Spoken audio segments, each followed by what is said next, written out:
நான் உங்களுக்கு ஒரு கதை சொல்கிறேன். இது ஒரு சோக கதை. இது என்னோட சகோதரியோட கதை, உங்கள் சகோதரியோட கதை, டாக்டர் ஆஃபியா சித்திக். இப்போ சொல்கிறேன். இது முழு உம்மத்துக்கும் அவமானமான தருணம். நம்ம சகோதரி சிறைப்படைக்கப்பட்டுள்ளா. 2003 எந்த ஆதாரமும் இல்லாமல் சிறையில் அடைக்கப்படுறா.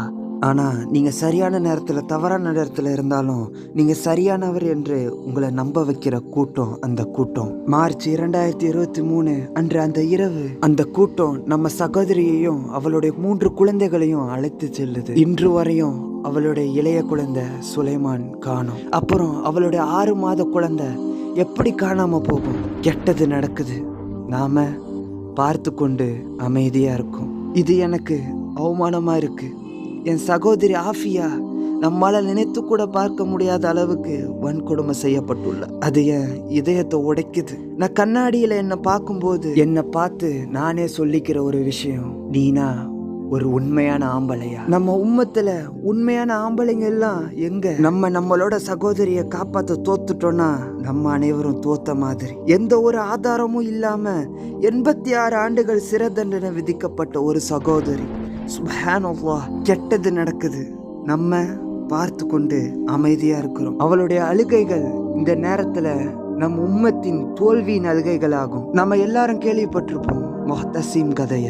அவர் தனது முழு படையையும் கூட்டிட்டு போனாரு ஒரே ஒரு சகோதரியை மட்டும் காப்பாற்றுவதற்காக. ஆனா இன்னைக்கு நம்ம முஸ்லிம்கள் கோடிக்கணக்கான செல்வம் கொண்டவர்களாக இருக்காங்க மற்றும் பல நாட்டின் ஆட்சியாளர்களாக இருக்காங்க.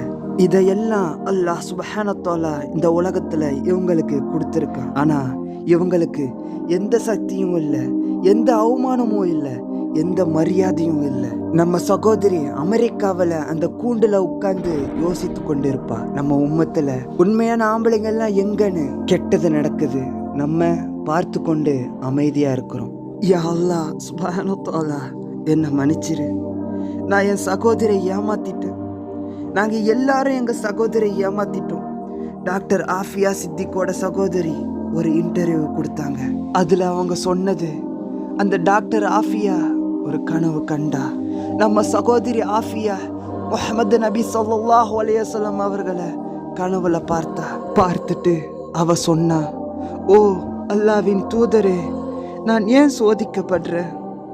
நான் எதுக்கு இங்கே இருக்கேன்? இது எப்போ முடிய போகுது? முஹம்மது நபி ஸல்லல்லாஹு அலைஹி வஸல்லம் அவர்கள் புன்னகைக்கிறாங்க. மேலும் அவங்க சொல்றாங்க, என் அருமை மகளே, இது உன்னுடைய சோதனை இல்லைன்னு. நம்ம சகோதரி ஆஃபியா இதை கேட்டு அதிர்ச்சி அடைஞ்சிட்டு திருப்பி சொல்லுறா, என் நபியே, நான் ஏன் இங்கே இருக்கேன்? நான் ஏன் சோதிக்கப்படுறேன்? நான் சித்திரவதை செய்யப்படுறேன். எனக்கு பல விஷயம் நடக்குது இங்க. இதை கேட்ட முஹம்மது நபி ஸல்லல்லாஹு அலைஹி வஸல்லம் அவங்க முகம் மாறுது. அவங்களோட கண்கள் கண்ணீர் நிரப்ப ஆரம்பிக்குது. அவங்களோட ஒரு துளி கண்ணீர் முகத்திலேருந்து வடிந்து கீழே விழுது. இதை பார்த்த நம்ம சகோதரி டாக்டர் ஆஃபியா சித்திக், நம்ம இப்படி சொல்லி இருக்க கூடாதுன்னு அவங்க கிட்ட வருந்துறா.